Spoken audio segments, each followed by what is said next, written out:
Assalamualaikum warahmatullahi wabarakatuh. Alhamdulillahirrahmanirrahim. Syukur kita kepada Allah Subhanahu wa Ta'ala. Pada kesempatan ini kita dapat jumpa dalam keadaan sehat walafiat dalam perkuliahan transmisi daya listrik. Pada kesempatan ini kita akan fokus membahas mengenai rangkaian ekuivalen pada saluran transmisi. Jadi ketika kita ingin memahami mengenai bagaimana transmisi ataupun penyaluran daripada daya listrik tersebut, maka kita terlebih dahulu harus tahu alat penyalur daripada daya listrik itu yaitu saluran transmisinya. Ada beberapa parameter, ada juga beberapa karakteristik yang harus kita pertimbangkan sehingga menjadi perhitungan dalam transmisi daya listrik.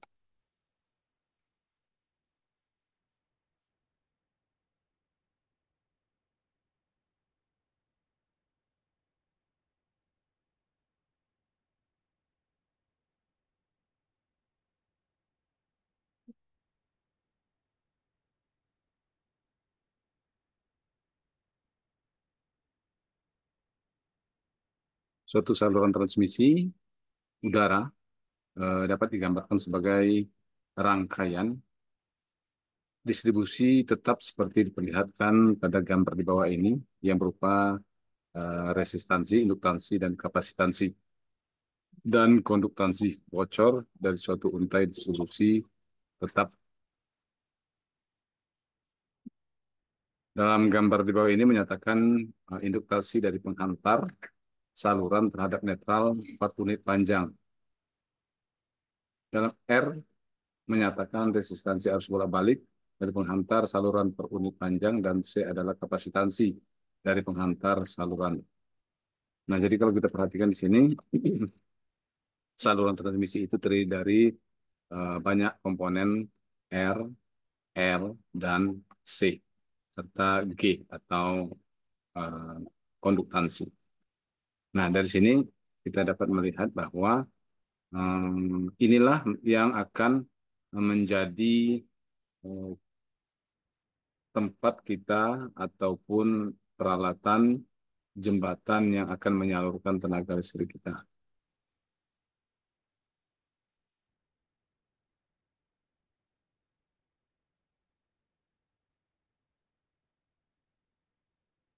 Jadi saluran transmisi ada yang pendek sampai dengan 50 mil atau 80 kilometer.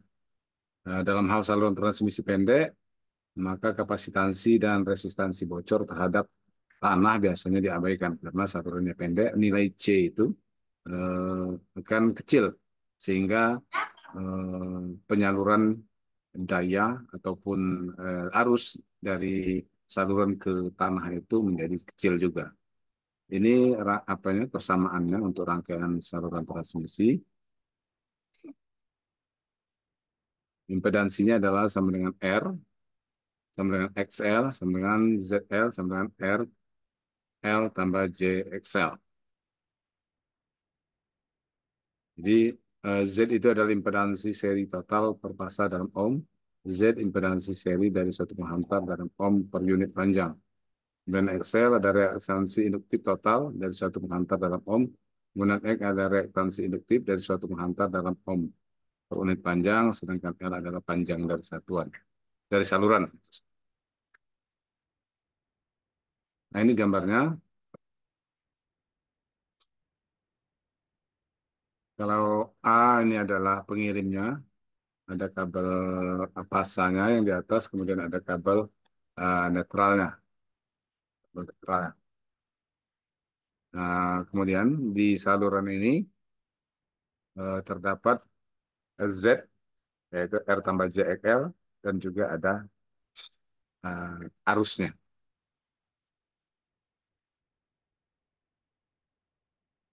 Jadi karena salurannya pendek, jadi C-nya itu diabaikan.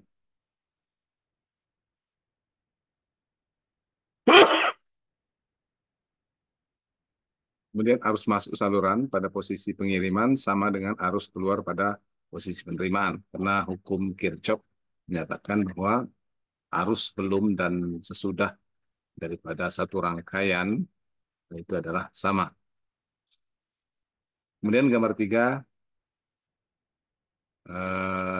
berikut ini adalah memperlihatkan diagram vektornya, diagram vektor daripada saluran transmisi. Bentar ya, di sini kita zoomkan.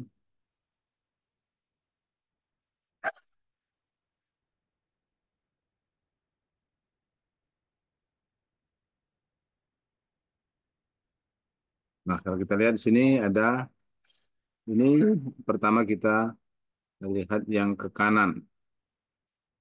Coba saya screen.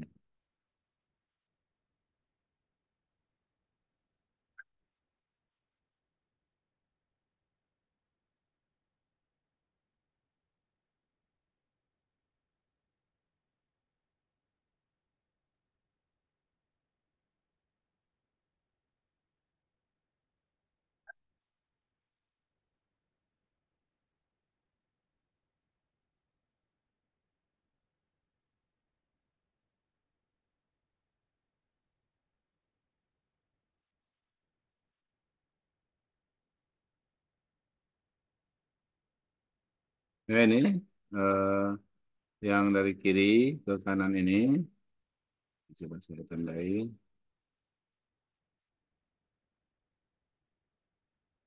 Nah, ini dari kiri ke kanan. Nah, ini adalah tegangan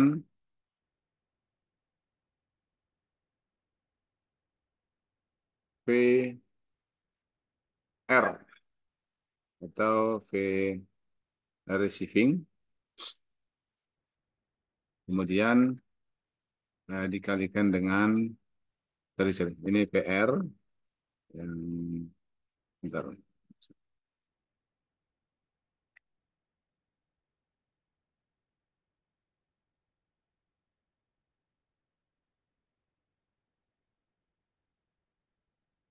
Ya, ini PR.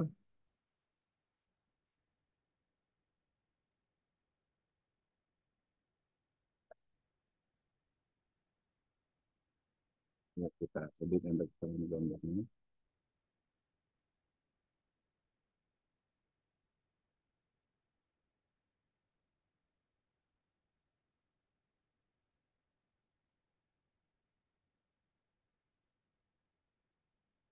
Ini PR antara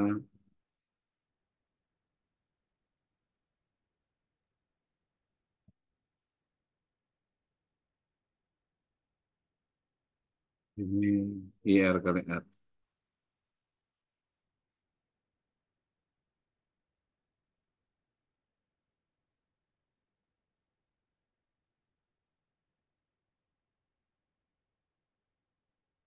Ya. Jadi yang garis ini saya tandai dengan warna sebentar.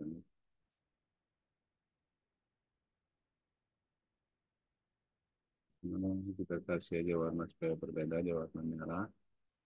Kemudian ini warnanya hijau. Kemudian penjumlahnya adalah warna kuning. Nah, seperti itu. Jadi berbeda. VR adalah V receiving atau V pada ujung penerima. Kemudian IR kali Z ini adalah impedansi kali arus atau drop reaktifnya. Kemudian yang di bawah ini adalah yang reaktif, yang ini tadi adalah induktif, yang Z-nya. Kemudian VS adalah V sending. V sending ini artinya pengirim.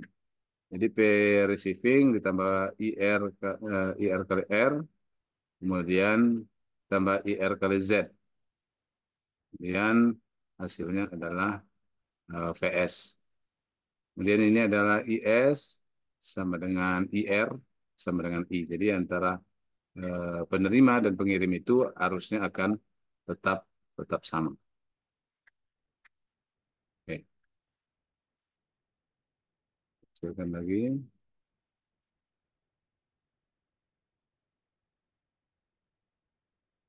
Kemudian ini gambar pasor dari saluran transmisi pendek yang dihubungkan dengan beban kapasitif. Jika dihubungkannya dengan beban kapasitif, maka gambar diagramnya itu seperti ini.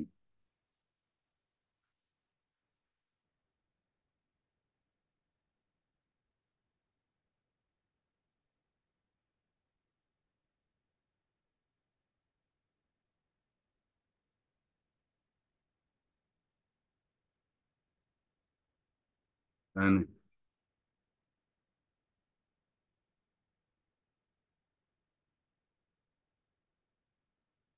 kalau kita lihat di sini ada eh, PS yang ini warna kuning tadi ya, kita kasih garis warna kuning. Ini, sorry.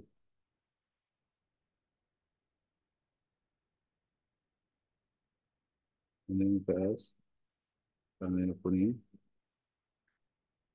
Kemudian ini VR warnanya merah tadi. Dan ini warnanya hijau. Karena transmisinya pendek.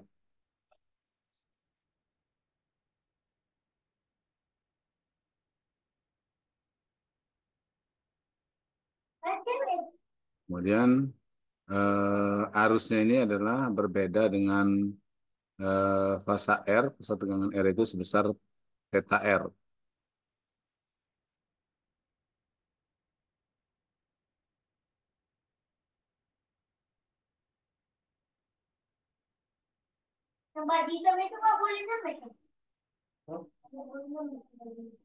Maka kalau kita lihat dari gambar, PS sama dengan VR tambah IR kali Z, kemudian IS sama dengan IR kali U, sama dengan I, kemudian VR adalah VS kali IR kali Z, di mana VS tegangan fasa saluran pada pengirim, kemudian VR pada penerima, kemudian IS dan IR itu arus pada saluran transmisi, dan Z adalah impedansi total.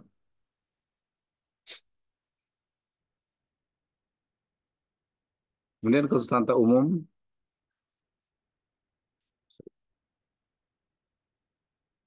oleh karena itu jika VR sebagai pedoman atau referensi, maka persamaan dua dapat ditulis PS sama dengan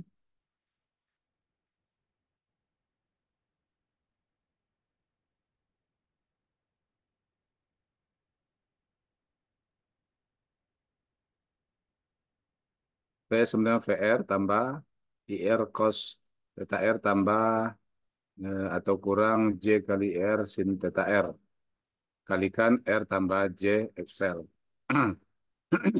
Jadi ini tegangan yang diakibatkan oleh R dan L, kemudian juga eh, tahanan atau impedansi antara gabungan antara R dan L.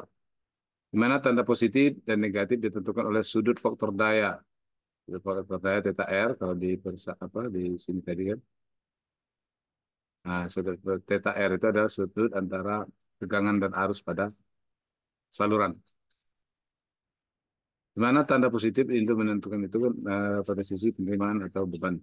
Jika faktor daya mendahului atau leading, maka tanda positif yang digunakan. Tetapi jika faktor daya mengikut atau lagging, tanda negatif yang dipakai. Tetapi jika persamaan 4 yang dipakai, maka baik dipakai sebagai referen antara adalah PS, sehingga persamaan dapat tulis sama 4 ya. PR sama dengan PS, IR kali Z.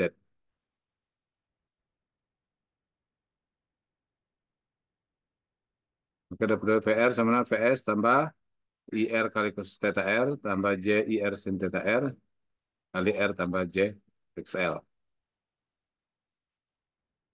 Di mana theta S adalah sudut faktor ya daya pada sisi pengiriman yang ditentukan sebelumnya. Jadi pada sisi pengiriman ada sudut faktor daya yang disebabkan oleh faktor berarti mesinnya yang memiliki faktor daya tertentu. Demikian pula dengan tanda positif dan negatif yang dipergunakan. Jadi dari gambar 3 VR dipakai sebagai referensi vektor. Nilai dari VS diperoleh dengan persamaan berikut. VS sama dengan VR tambah ini tegangan sending atau pengirimnya, ya. Tegangan sending atau pengirimnya PR tambah IR cos theta R tambah IX sin theta R kuadrat tambah IX cos theta R tambah IR sin theta R kuadrat. Jadi ini tegangan pada pengirim. Ini eh, arus tegangan dan arusnya dijumlahkan. Jadi tegangan dan theta R dan delta adalah theta S dikurang theta R. Sedangkan delta sama dengan inverse tangan dari EX cos theta R tambah atau minus IR sin theta R per VR tambah IR cos theta R tambah IX sin theta R. Konstanta umum parameter ABCD dapat ditentukan dengan memeriksa gambar dua tadi. Jadi ada konstanta ABCD. ABCD itu eh, yang menggambarkan daripada saluran transmisi tersebut. AD min BC sama dengan 1, di mana A sama dengan 1, B sama dengan Z, C sama dengan 0, dan D sama dengan 1. Jadi ini untuk pengejauhan tahan atau daripada rumus PS ini tadi ya. Jadi kalau vektor apa tuh matrik itu PS sama dengan A kali PR tambah B kali IR. Ditambah C kali PR tambah D kali IR. Itu samaan matriknya. Kemudian PS, YS, sama 1Z01. Jadi ini apa ya? Parameter rangkaian transmisinya kali inverse-nya kali VR IR kali 1 min Z01 PS kali S. Efisiensi transmisi saluran pendek dinyatakan dengan persamaan. Ini efisiensinya output per input.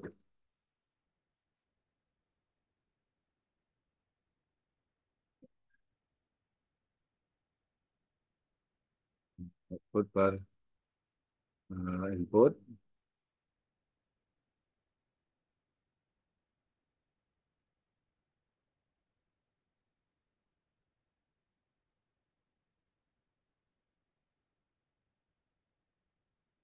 Kemudian bersamaan 13 yang di atas ini untuk fasa tunggal ataupun tiga fasa.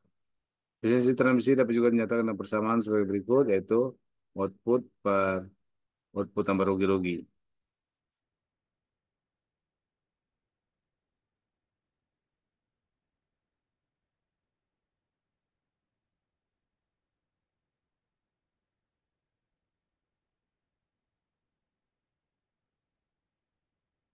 Kemudian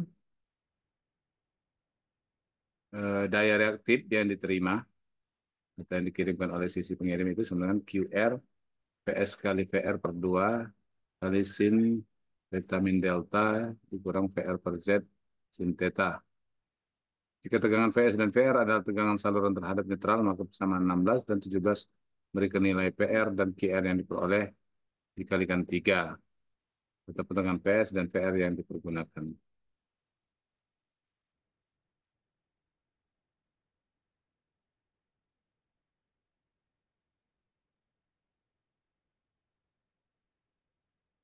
Kemudian ini persamaan daya aktifnya pada saluran transmisi. Ini daya aktif yang bisa dikirim dari suatu saluran transmisi. Kemudian ini adalah daya aktif yang diterimanya menjadi VS kali VR per Z dikurang VS kali cos theta per Z. Jika VS sama dengan VR, jadi kalau salurannya pendek, artinya tegangan pada pengirim dan penerima itu akan sama. Maka PR maksimum sama dengan VR per Z kali 1 dikurang cos theta.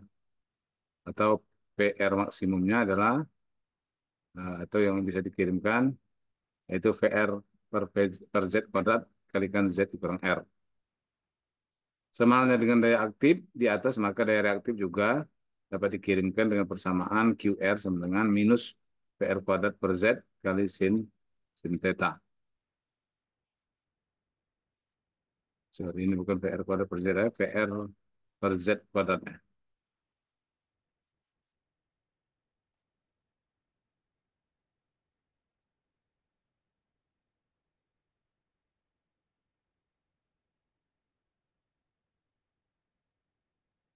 Jika diperhatikan, maka persamaan 21 dan 22 adalah bebas dari tegangan PS, tegangan negatif, dan dalam persamaan 22 menyatakan bahwa beban menyerap daya reaktif mendahului atau leading. Yang berarti daya reaktif tersebut akan ke beban atau daya reaktif sumber adalah terbelakang atau lagging far, yang berarti daya reaktif dari beban ke sumber. Jadi eh, daya reaktifnya berasal dari beban yang nanti akan mengalir ke sumber. Maka nanti ini akan berbahaya kepada pembangkitnya yang akan naik daya reaktifnya. Daya tiga fasa total yang dikirim pada saluran tiga fasa adalah 3 kali dari daya yang dihitung dengan menggunakan persamaan di atas.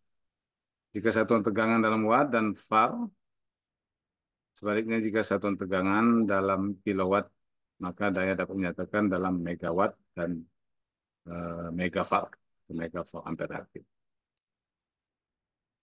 Dengan cara yang sama, daya aktif dan daya reaktif pada sisi pengiriman dari suatu transmisi dapat dinyatakan dengan persamaan PS dan QR. Berikutnya, PS adalah sending, daya aktif sending, kemudian QR adalah daya reaktif penerima. Jika semua variabel yang ada pada persamaan 23, bagaimana sebelumnya dipegang tetap dengan pengecualian pada delta, dengan demikian daya aktif pada sisi pengiriman, kemudian PS atau daya pada sisi pengiriman adalah merupakan posisi delta, mempunyai harga maksimum bila theta tambah delta sama 180 derajat. Oleh karena itu daya maksimum pada sisi pengirim atau daya input maksimum dapat dinyatakan dalam persamaan sebagai berikut ini.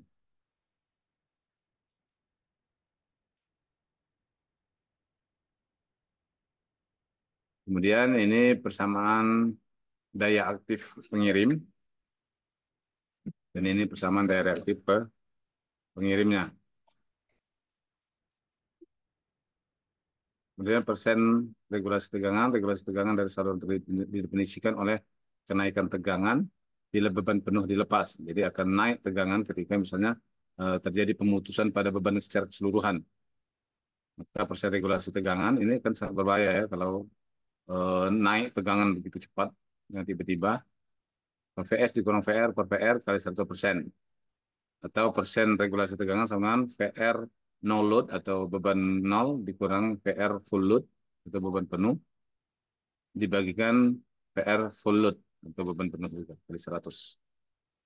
Jadi patokan di sini adalah beban penuh.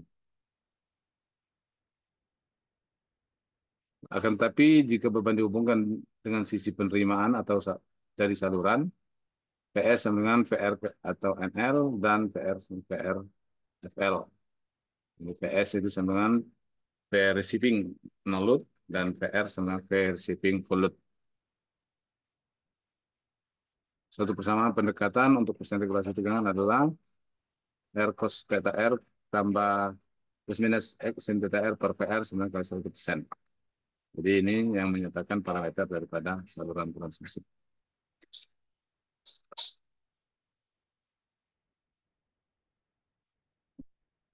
Oke, demikian kita akhiri untuk pembahasan mengenai karakteristik daripada saluran transmisi.